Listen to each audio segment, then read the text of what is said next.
xibaar yi ci RIP FM. di nuyu auditrice ak auditeur yi la 88.7 bisimila ci xibaar yi. Ñaxana Tunkara Njaay RIP FM. li ci gën a fës bokk na ci président parti Pastef bi monsieur Ousmane Sonko daal di annoncé samedi bi ñu wees ab terrain meeting bu ñu war a amal ci parking Léopold Sédar Senghor ca Dakar loolee nag ñenn ci citoyens yi ñoom rafetlu ñu benn yoon ndaje moomule ndaxte lii di jàngoro vallée du Rift bi mu ngi ci biir réew mi te mu ngi gën di law nañ ko yër ci les jotaay xibaar ba tey ñeent fan jàpp juróom-benn fan ci weeru novembre atum 2025 lañ amaloon seen juróom-benneelu forum international démocratie Afrique fële ca Dakar loolee naka thème buñ ca tambar bokk ci participation citoyenne dans la gouvernance locale maanaam citoyenne bu ne rek war naa dugal loxoom ci luy doxal goxam nañ ko yër ci lay jotaay xibaar xet bu ñëwal wàllum wér-gu-yaram ñi si ànd ak Mame Dado Dieng boobule ponk sax mooy yëkkati lay jotaay xibaar bu ngeen taaxiloo tuuti ñu daal leen koy faram fàccal.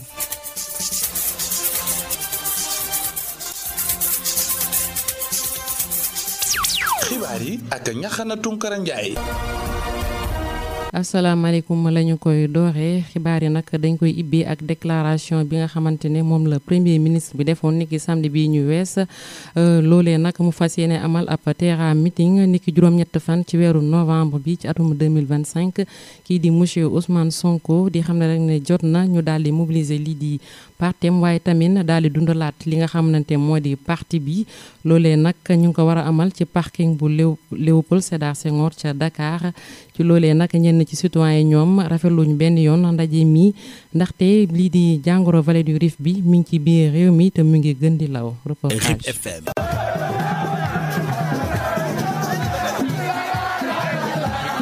ñu war ko amal ci parking bu yaatu ba ci stade Léopold Sédar Senghor boobule événement Ousmane Sonko daal di qualifié terrain meeting ngir xool lekk fan la doole parti Pastef bi toll ba léegi ñii di partisans yi nag ñoom di rafetlu bu baax a baax initiative boobule. Le 8 novembre mooy une date très importante à retenir parking Léopold Sédar Senghor lañ koy wootee avant le 8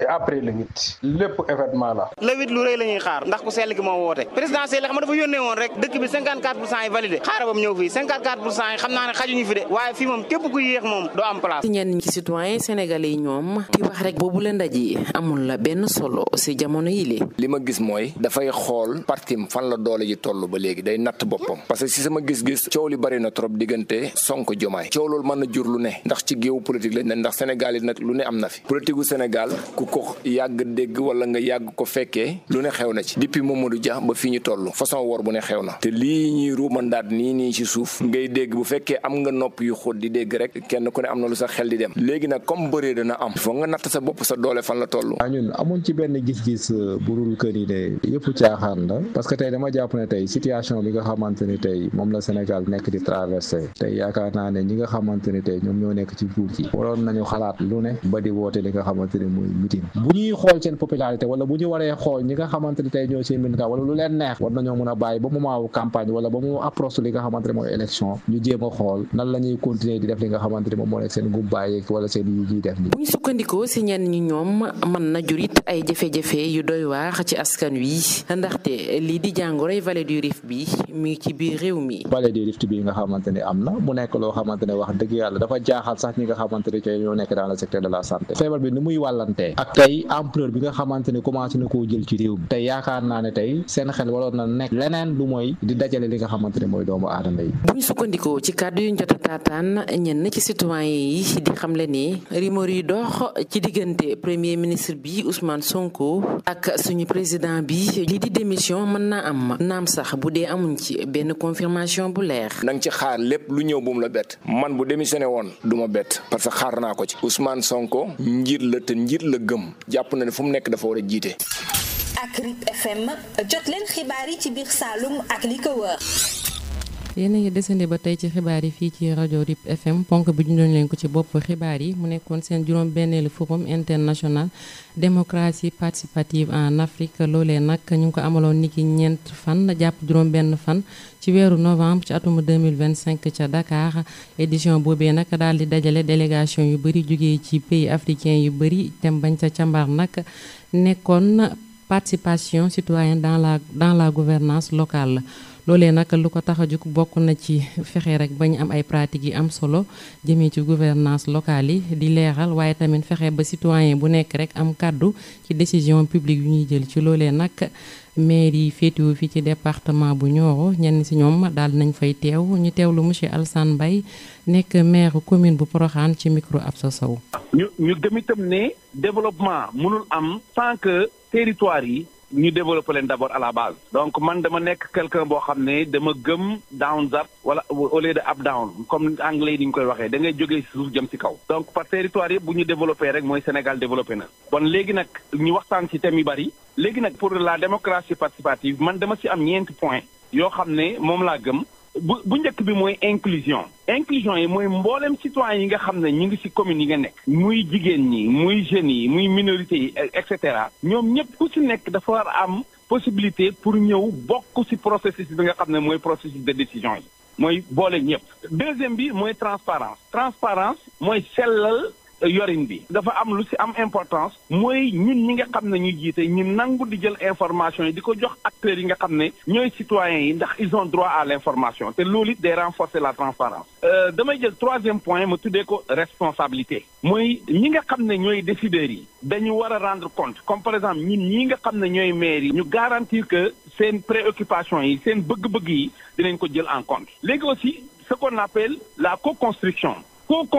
mooy wane ne acteurs politiques yëpp dañu war a élaborer doxalin bi nga xam ne moom la ñu war a doxal ak besoins yi mais nag en concertation avec population bi nga xam ne ñoom lañ koy doxal. lii mooy 4 points yi nga xam ne moom laa bëggoon a génne ci principe de la démocratie participative. ñu jaajëfal ko bu baax moom Absa Sow ñu dem rek ci lycée Maba Diakhou Ba jamono yi nag daal nañ tàmbali seen njàng mi ci atum 2025-2026 boobule établissement nag moom mi ngi wéy rek di dund ay jafe-jafe jëmee ci classe yu fees waaye tamit jëmee ci ñàkkuma professeur ci yenn matières yi yaata li ñu ànd seek Adama Sène ci waxtaanam ak monsieur Diagne di proviseur ba. ci lycée Maba Diakhou Ba njàngale mi nag door na bu yàgg ci classe yëpp ci lu ñeel année scolaire 2025-2026 ki ko xamle de monsieur Diagne nekk proviseur boobule établissement. année 2025-2026 fii ci lycée Maba Diakhou Ba mun nañu wax ne cours yi commencé nañ est-ce que nekk benn classe foofu cours yi commencé nañ depuis 10 septembre 2025 bien avant même la rentrée officielle des élèves vraiment mun nañu wax ne liggéey bi door na fi dans toutes les classes. bu ñu sukkandikoo ba tey ci proviseur ba lycée Maba Diakhou Ba mi ngi jànkonteel ak ay effectifs yu jéggi dayoo ci yenn classes yi. lycée bi dafa nekk lycée boo xam ne chaque année day yokku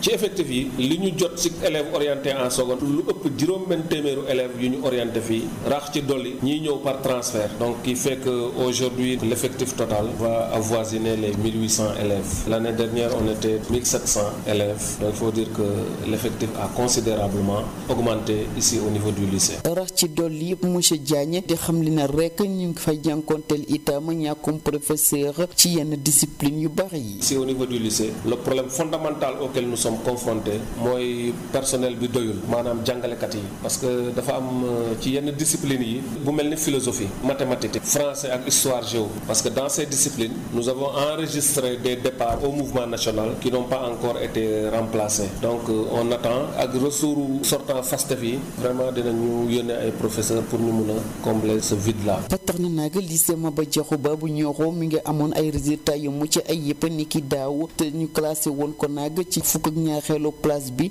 si ñeent fukk ak ñaareel lycée yu nekk ci académie bu Kaolack. ñu jaajëfal ko bu baax moom Adama Sène lii nag organe bile Sénégal yi bëri daal di koy umpale lii di AEMO am taxawaay bu am solo lool ci fukk ak ñeent région yi féetewoo fii ci biir réew mi mu nekkit ab service du ministère de la justice nekkit ab organe direction ñëwal wàllum éducation surveillée ak dimbalante bi ci loolee nag AEMO bu Nioro ñoom it ñu ngi am taxawaay bu am solo lool jëmee ci wàllum protection sociale yi nga xam ne ñoo di mineurs yi féetewoo fii ci département bu Nioro waaye tamit di leen taxawu bu baax a baax reportage Mame Yacine Diagne. gannaaw ba mu joxe ay fournitures scolaires xale yi nga xamante ni rek ñoo féetewoo ci biir département bu Nioro te AEMO du leen topp boobu la service nag di wéy rek di amal ay liggéeyam jëmee ci wàllum njàng mekk njàngale mi kile di Ibrahima Ba di agent AEMO bu Nioro. ginnaaw bi ñu defee distribution le kit scolaire yi mooy saak yi nga xam ne moom lañ doon jox suñu mineurs yi nga xam ne ñoom la ñuy si xale bi dañ ko jox loolu rek après ñu bàyyi ko mu dem non buñ ko joxee loolu ba pare dañ koy topp également topp bi dinañ dem ci école am di ko saytu foofu noonu ndax njàng mi moo ngi dox. gannaaw yooyu la intervention bokk na ci ay mission AEMO gën a aar xale yi ci bépp fànn. ci loolu nag AEMO dina continuer également di def liggéey bi mu doon def luñ ko ci toftal également mu xam ne jox ko nañ ko ci après mu continuer au niveau des juridictions loolu AEMO fas yéene na ko continuer également ci 2026. moom Ibrahima Ba di woo population département bu Nioro ngir ñu am collaboration bu mucc ayib ngir ñu gën a ñoŋal seenuk liggéey jëmee ci gunge xale yi nga xamante ni ñuy faxal la di dund ay jafe-jafe. par rapport nag ak li nga xam ne moom la ñuy xaar vraiment ci population département bu Nioro mooy ñu ànd ak ñoom ci àndandoo gu xam ne àndandoo gu mucc ayib la ci loolu nag dañ leen di ñaax ba pare di leen ñaan également pour que collaboration mun a nekk collaboration également bu dox ñu leen di ñaan ñuy signaler yenn cas yi les cas de maltraitance mooy xale yi nga xam ne vraiment dañ leen di sonal ci kër yi mbala ñu leen di maltraiter. assistance éducative en milieu ouvert ñuy wax AEMO muy dogal boo xamante ni juge bi yor xale yi moo koy ordonné ci bu fekkee ni seenuk wérgu yaxam seen kaaxaange wala itam seenuk njàng dafay bëgg a sooxee. yegg si nañu ci xët bu ñeel wérgi yaram. xët bu ñeel wérgi yaram ajuma ji di dalal monsieur Moussa Ka nekk conseiller psychologue moom moomee nag fas ñoo waxal lan mooy mandarga santé mentale waaye tamit ana lan moo koy waxal ñu ànd sekk Mame Dado Dieng Diop. yegg si leen jàmm lii di feebaru xel nekk mbir moo xamante ne ni daanaka duñ koy waxtaanee ci biir réewum Sénégal loolee nag jëmee ci ak boddeeku naka noonu wit ak ñàkk doj mbir bu fajeekaay yi daal di dëppoo ak boobule jàngoro mbir moomee nag nekk loo xamante ne ni li koy sabab bari na lool te daal di wutee bu nu sukkandikoo ci monsieur Moussa Ka nekk psychologue conseiller. santé mentale déjà mbir mu yaatu la société bi la notion de folie lañ gën a xam dépression lu ci gën a bëri c'est lié à une perte mun na nekk par exemple le fait que nit ki di vivre stress bu yàgg boo xam ne daf koy dund. laaj bi taxaw nag mooy naka rek lañu war a mën a def ba daal di ràññee ni rek doomu aadama bi lii di feebaru xel da koo dal ci mandarga yi nag daal di bari lool. am na lu ñuy wax les symptômes psychologiques mais également les symptômes physiques la dépression dafay yóbbu nit ki si vraiment ndof la dépression dafay yóbbu nit ki si vraiment ndof parce que day am lu ñuy wax des hallucinations yooyu mooy indi nit ki mu ne gis na daal mu fekk kenn gisul loolu wala mu ne mu dégg une voix buy wax ak moom ngay gis muy tontu mu fekk en réalité y a aucune voix surcharge émotionnelle loolu yu muy bëree noonu lay tax ba nit ki dootul nelaw mais aussi du bëgg a lekk du bëgg dara. bu nu sukkandikoo ba tey ci moom yombul nag benn yoon ci njabootuk Sénégal ñu daal di nangu rek ne kii jege leen dafa daal di am lii di feebaru xel. plus souvent société bi bu ñu gisee nit di doxalee yenn yi dañuy yaakaar ne peut-être kooku dafay caaxaan dañuy wax kii dafa réew te ma préciser ne que la dépression vient à tous les âges de la vie nekkul mag rek lay dal même xale bu ndaw loolu daf koy dal l'état de déprime daf koy dal. ci boobule mbir psychologue conseiller bi di sàkku rek ci ñi nga xamante ne ni ñoom ñooy way jegeen ñi ñu daal di bàyyi xel waaye it bañ a am benn kersa ci laaj ndimbal moom moomee sax muy dellu rek di gën a taxaw ci rek taxawaayu njaboot gi nga xamante ne ni rek ñoo jege way feebar boobu jëmee ci gunge naka noonu rek ci jàppalante ngir mu daal di jotaat boppam. bu ñu gisee koo xam ne dafa nekk ci état dépressif ñu war a njëkk a def au niveau de la famille déjà ñu jàppal nit ki l'entourage ñu bañ a wax ne dafa réew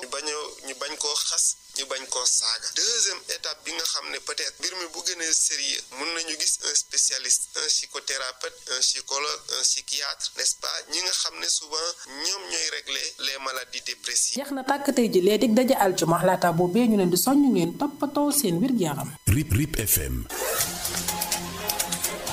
boobu le ponk sax mooy daal di buura yi la jotaay xibaar bu ngeen taaxiloo tuuti mu dikkaat ak yéen ci lu ci gënoon a fës. li ci gënoon a fës bokk na ci président parti yu Pastef bi Ousmane Sonko ginnaaw ba mu defee woon annonce am bi niki samedi bi ñu wees fas yéene amal ab terrain meeting ca parking Léopold Sédar Senghor ca Dakar loolee nag ñenn citoyens yi ñoom rafetlu ñu benn yoon dajaloo boobee ndaxte lii di jàngoroy vallée du Rift bi mu ngi gën di law fii ci biir réew mi yër nañ ko ci lay jotaay xibaar mu nekkoon seen ñeent fan jàpp juróom benn fan ci weeru novembre ci atum 2025 lañ amuloon seen juróom juróom-benneelu forum international démocratie en Afrique ca Dakar loolee nag tem bañ ca càmbaroon nekk participation citoyenne dans la gouvernance locale yër nañ ko ci lay jotaay xibaar xët bu ñëwal wàllu wér-gu-yaram ñu àndoon seek Mame Dado Dieng Diop Ñaxana Tunkara Njaay moo féete woon ci kàddu gi Pape Dafal ci xarale gi ab sa saw si jàppandal gi ñu leen di ñaanal jàmm te di ko sàkku si yéen jërë ngeen jëf.